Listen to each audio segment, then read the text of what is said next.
In a world where magic walks alongside the ordinary, hidden from sight, Hellboy stands as the bridge between the human and the supernatural.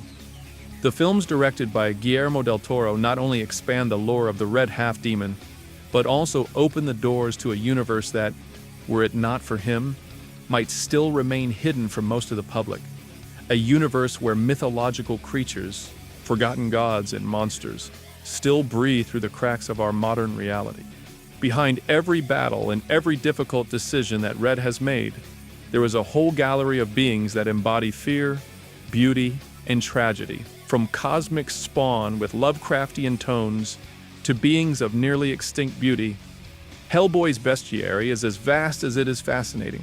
That's why in this video I'll take you on a journey, one that I would even call nostalgic, through these two films to tell you the stories of the creatures that inhabit the world of Hellboy, as seen in his first two cinematic outings directed by Guillermo del Toro.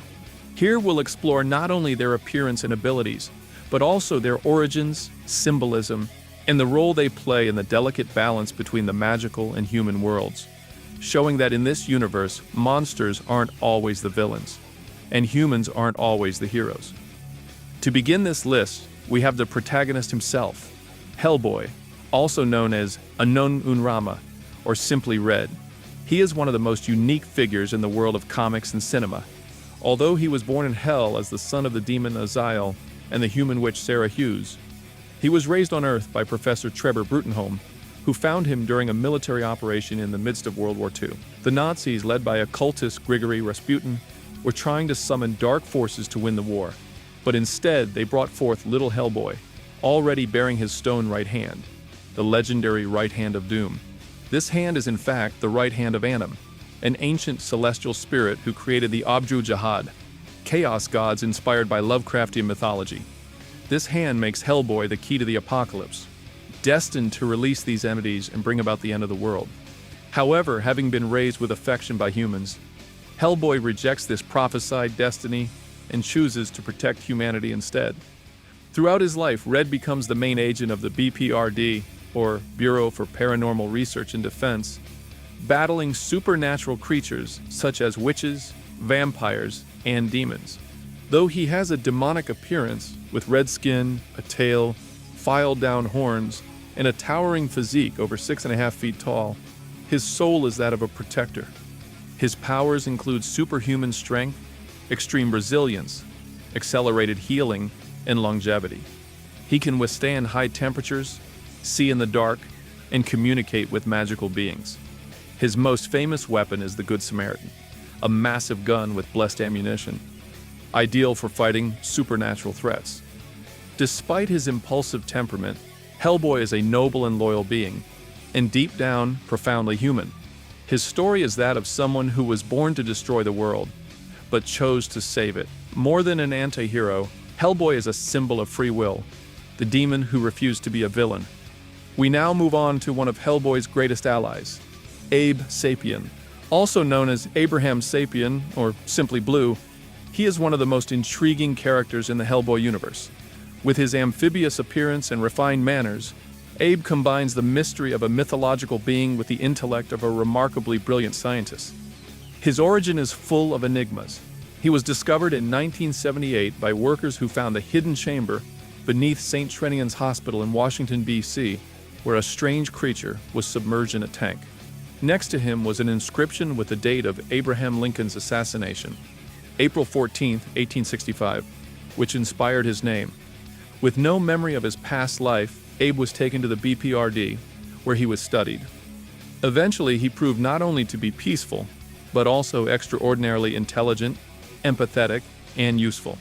Hellboy, who would later become one of his closest friends, was the first to recognize his worth and help immigrate him into the field team.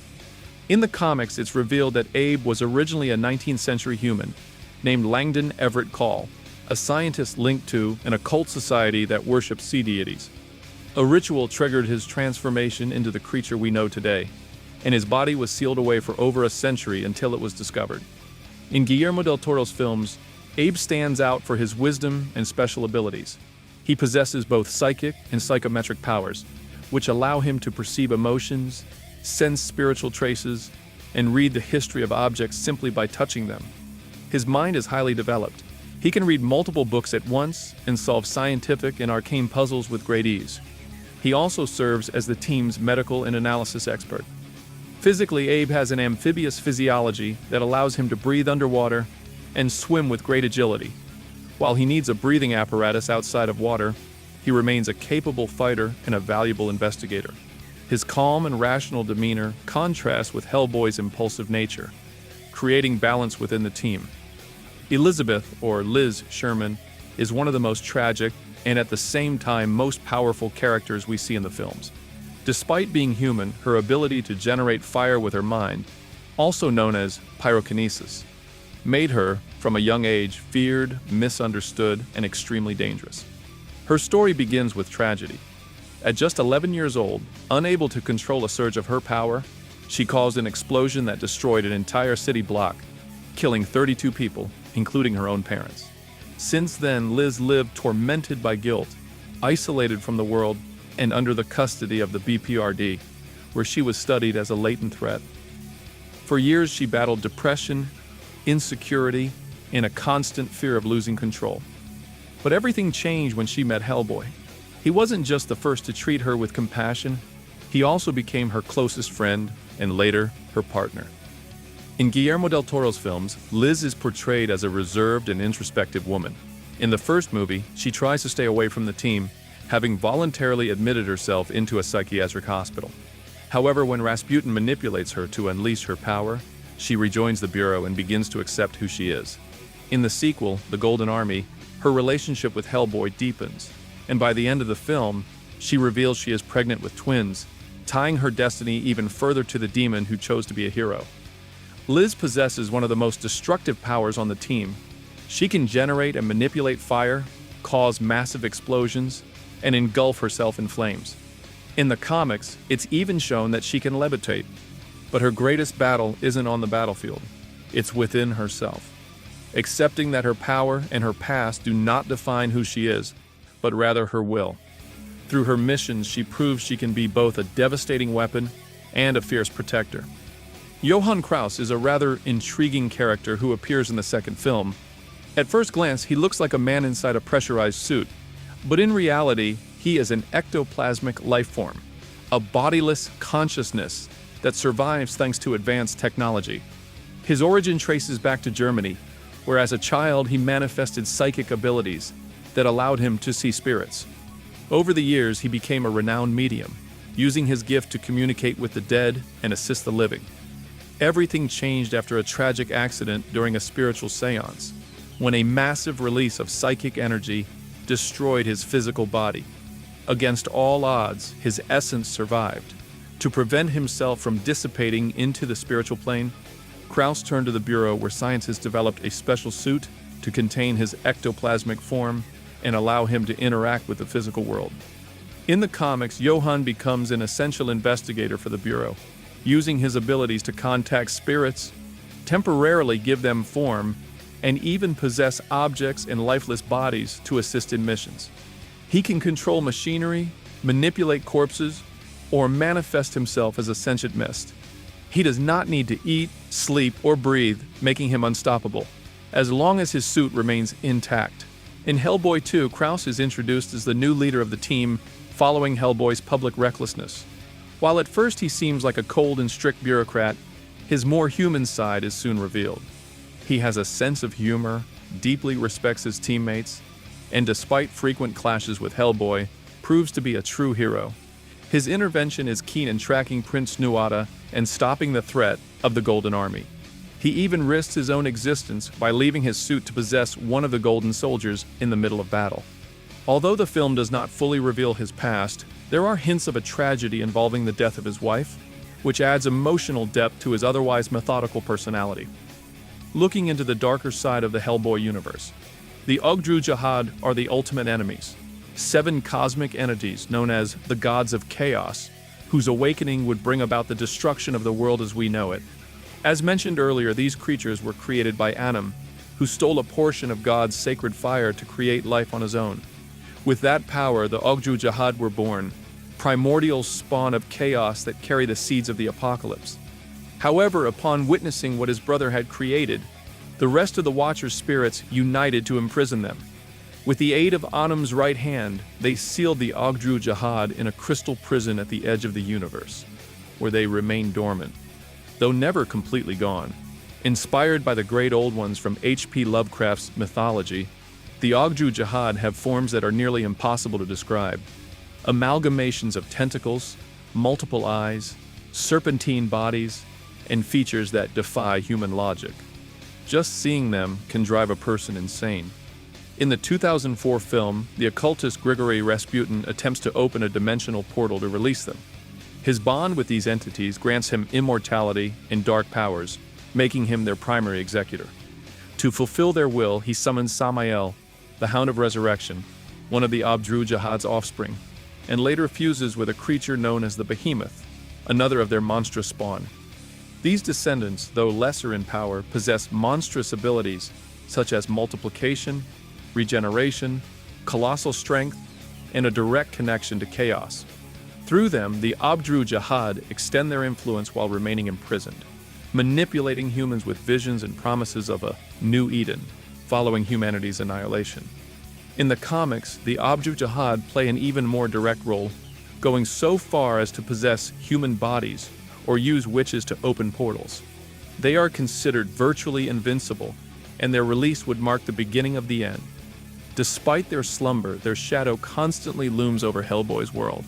Grigory Rasputin is not just a historical figure revived and reimagined for the film. In this universe, he is the chosen one of the Ogdru Jahad, destined to unleash the apocalypse. From a young age, Rasputin was marked by supernatural abilities, such as prophetic visions and miraculous healing powers, which eventually led him to the court of Tsar Nicholas II. However, after his infamous assassination in 1916, his story was far from over. After his death, Rasputin's soul was preserved by the witch Baba Yaga, who planted part of it in a mystical tree of the underworld, securing his partial immortality. Later on, the Ogdru Jahad contacted him, offering him a greater purpose, to serve as the instrument of their release. Over time, Rasputin joined forces with the Third Reich to initiate Project Ragnarok, whose objective was to open a portal to the part of the universe where the gods of chaos resided. In 1944, during this ritual, he succeeded in bringing Hellboy to Earth.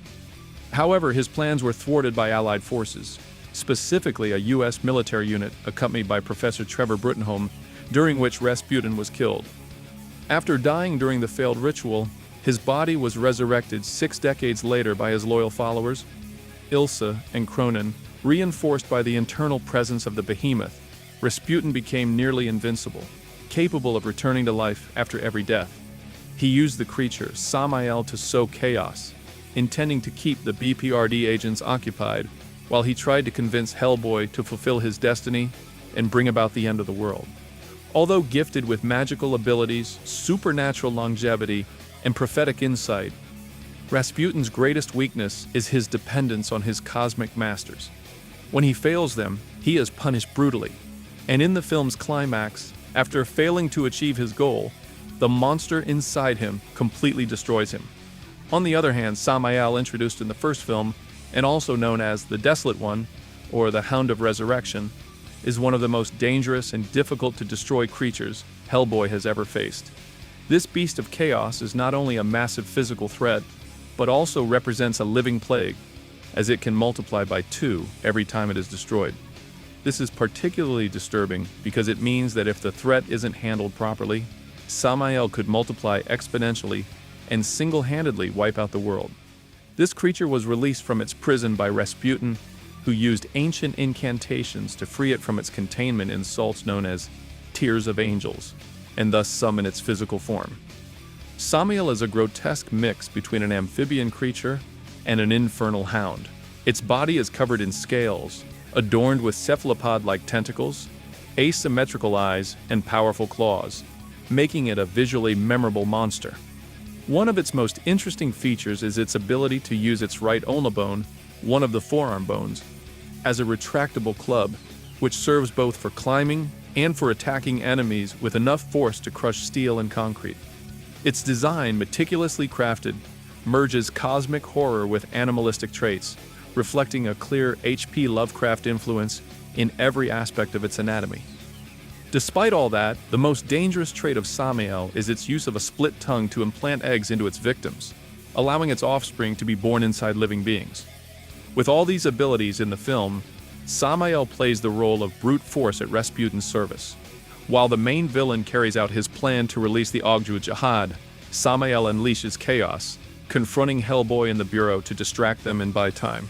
At the same time, Karl Ruprech stands as a rather enigmatic and sinister villain who, although he first appeared in the comics, was introduced to many of us through Guillermo del Toro's version. He is a figure that merges the human with the mechanical and fanaticism with immortality. While in the comics he had a more discreet role, it was the film that turned him into an iconic villain, silent yet incredibly lethal.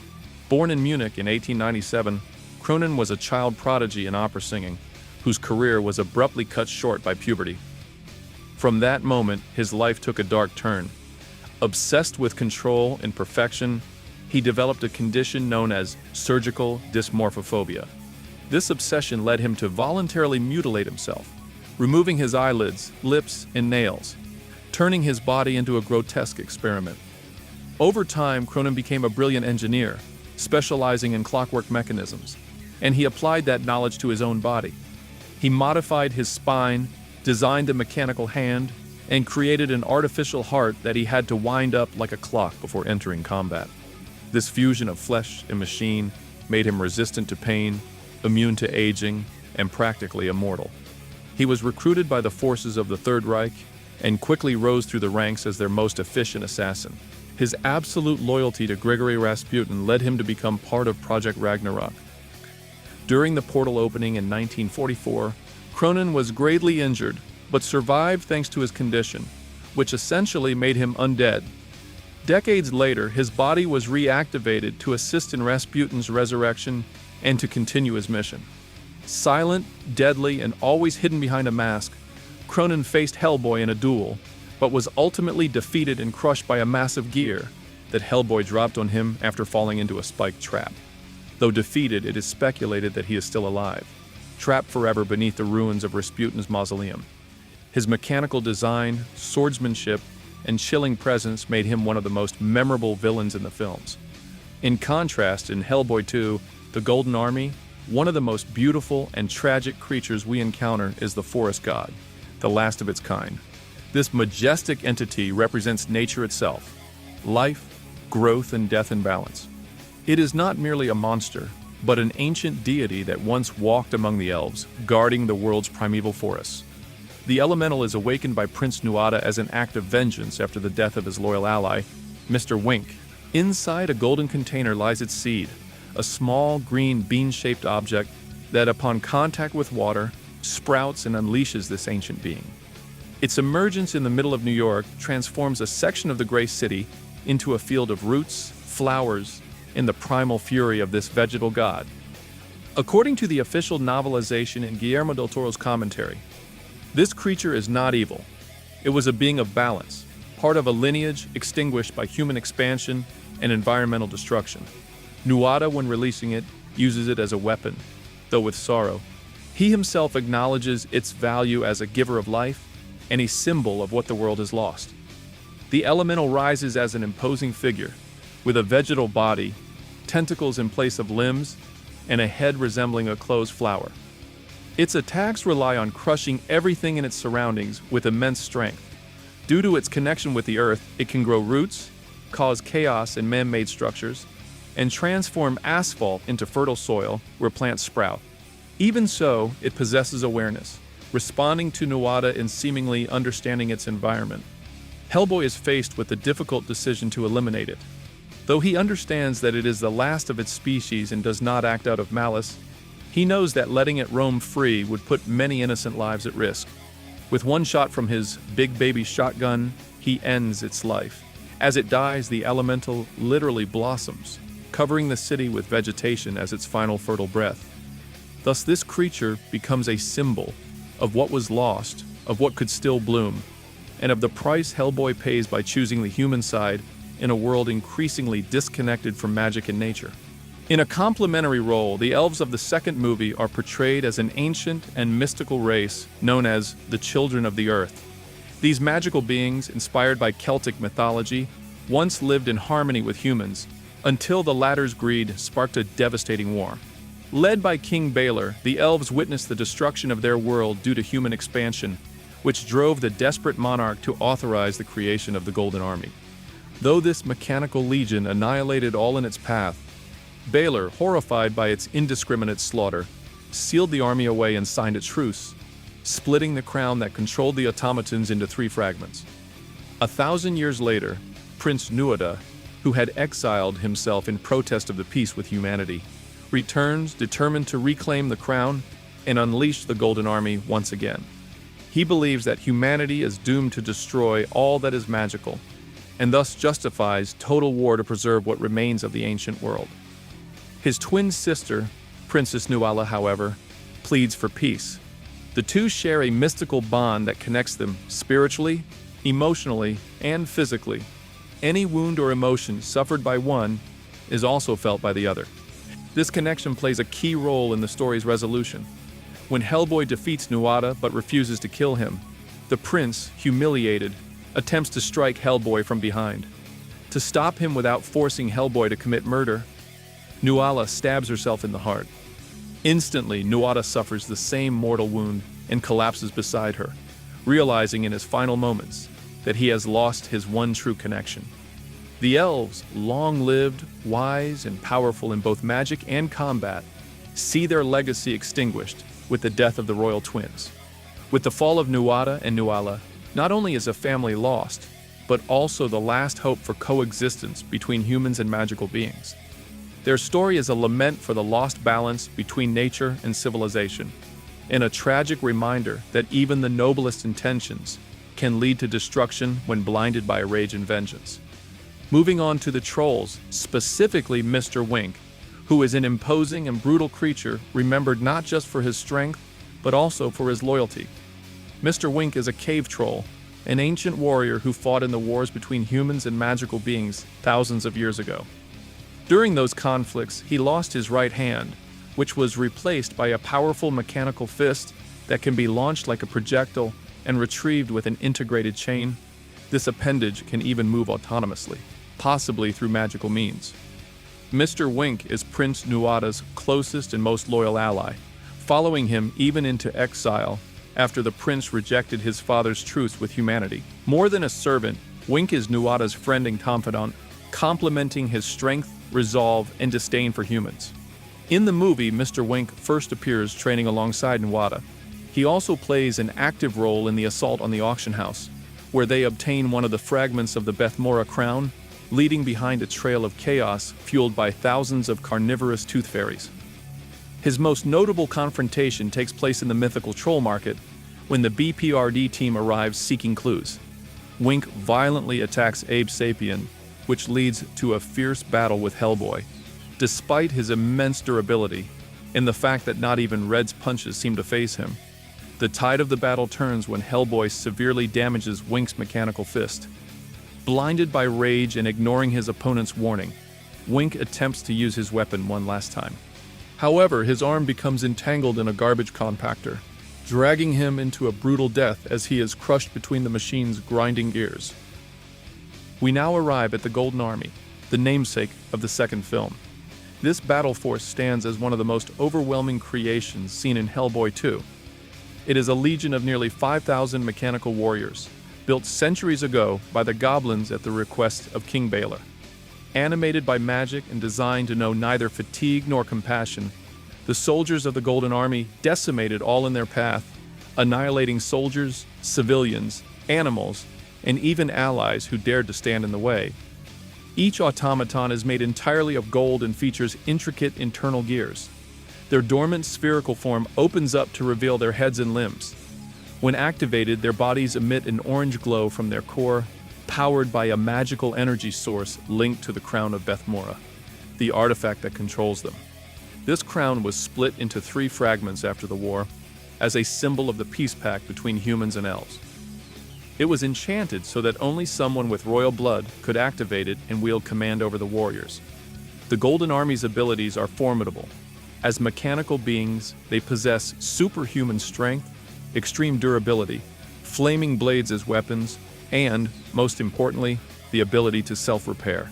Even if physically destroyed, their pieces reassemble themselves, making them practically invincible.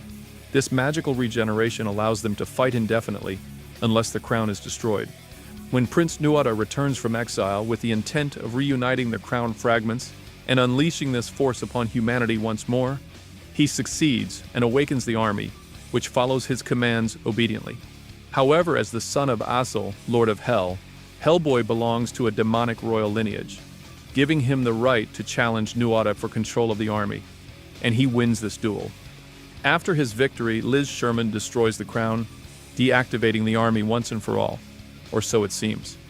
Similarly, the Angel of Death is one of the most haunting and symbolic entities in the film. This being is a mysterious figure who appears only briefly, but whose presence is ominous and deeply memorable. It is an ancient and neutral representation of death itself, intimately tied to Red's destiny. Hidden within the ruins of the forgotten city of Bethmora, the Angel of Death dwells in the shadows of a long-extinct civilization. Its appearance is majestic in a dark, eerie way. It possesses a skeletal body wrapped in a skin-like organic robe, with extended wings that contain multiple eyes. Used to see, since its face has no vision at all. These wings, along with its solemn bearing and deep voice, reinforce its image as an ancient being, completely outside the bounds of time. In the story, the angel is located after Hellboy is mortally wounded by Prince Nuada. It is Liz Sherman, his companion, who brings him to the angel in hopes of saving him. However, the angel does not act out of compassion or duty, but instead offers Liz a choice. Hellboy's life can be saved, but doing so may allow him to fulfill his prophesied destiny as the destroyer of the world, the one who will free the Ogdru Jahad. Knowing Hellboy's heart and his constant struggle to resist his dark fate, Liz chooses to save him. The angel removes the tip of the magical spear that endangers his life and then retreats, making it clear that it will return when the final moment comes. Its rule is not that of an enemy or ally, but rather that of a guardian of balance, a silent witness and judge of destiny. Guillermo del Toro designed this creature inspired by biblical seraphim and sacred art, giving it a unique design brought to life through practical effects that lend it a tangible, real presence. Tooth fairies are among the most innocent creatures in popular folklore, but in the Hellboy universe, they are among the deadliest. Despite their small size and deceptively cute appearance, these tiny beings pose a lethal threat to any living creature. Originally from Germany's Black Forest, these fairies belong to the hidden world of magical beings and are rarely seen by humans, as they dwell deep within the European woods. However, their behavior has made them forbidden creatures, feared for their brutal calcium-based diet. Their favorite food is, in fact, teeth. The first thing they attack in their victims is the dentition, but they don't stop there. Their voracious hunger drives them to devour flesh, organs, bones, and everything in their path until only reddish excrement remains. In the film, Prince Nuada uses these fairies as a biological weapon to carry out a massacre during a secret auction where one of the fragments of the Bethmora crown is being kept. The creatures, starved for days, are unleashed at the location and savagely consume dozens of people. This scene serves as their introduction, showing a lethal swarm attacking with the speed and ferocity of flying piranhas. When the B.P.R.D. team investigates the scene, Hellboy, Liz, and Abe are attacked by their remaining swarm. Despite being only about 8 to 12 inches tall, the fairies are hard to eliminate in groups and attack in an organized manner. Their tough exoskeleton and aerial speed make them difficult to kill.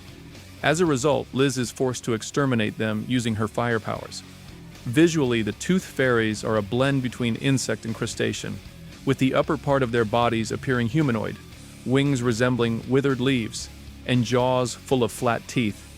Their behavior is more instinctive than malicious, but they possess enough intelligence to communicate among themselves and with beings who speak their language. Although their screen time is brief, these creatures have earned a special place in the films as one of the most terrifying, clever, and equally dangerous concepts. Before we wrap up, here are a few honorable mentions. First, we have the Fraggle Wump. Native to Scotland, this is a type of troll with a strange appearance, with grayish skin and long, deformed limbs. They often disguise their horrific look with glamorous clothing, but their paralyzing fear of canaries can easily reveal their identity. In the film, we see one disguised as a cat vendor, intercepted by Hellboy and his team, just as it attempts to devour a kitten. Hellboy forces the creature to guide them to the mythical troll market. The Chamberlain is a small, hunched figure with a lifeless gaze, tasked with guarding the city's secrets and announcing its visitors. Also worth noting are the countless beings that inhabit the troll market beneath the Brooklyn Bridge. Forgotten races, arcane merchants, and magical, mythological monsters all converge here. We also have the Goblin Blacksmith, who centuries ago forged the feared Golden Army. He is the one who guides Hellboy and his team to the Angel of Death in exchange for a spear fragment lodged in Red's body. And lastly, there is the giant golem who guards the entrance to the city of Bethmora. Guillermo del Toro's Hellboy and its universe didn't just show us demons, trolls, and magical creatures. They reminded us that myths never die. Every being in these films is an echo of a time when mankind feared the darkness. And, rightly so. True to his style, Del Toro didn't just build a monster parade, but a unique mythology. Deep, fascinating, violent, and unforgettable.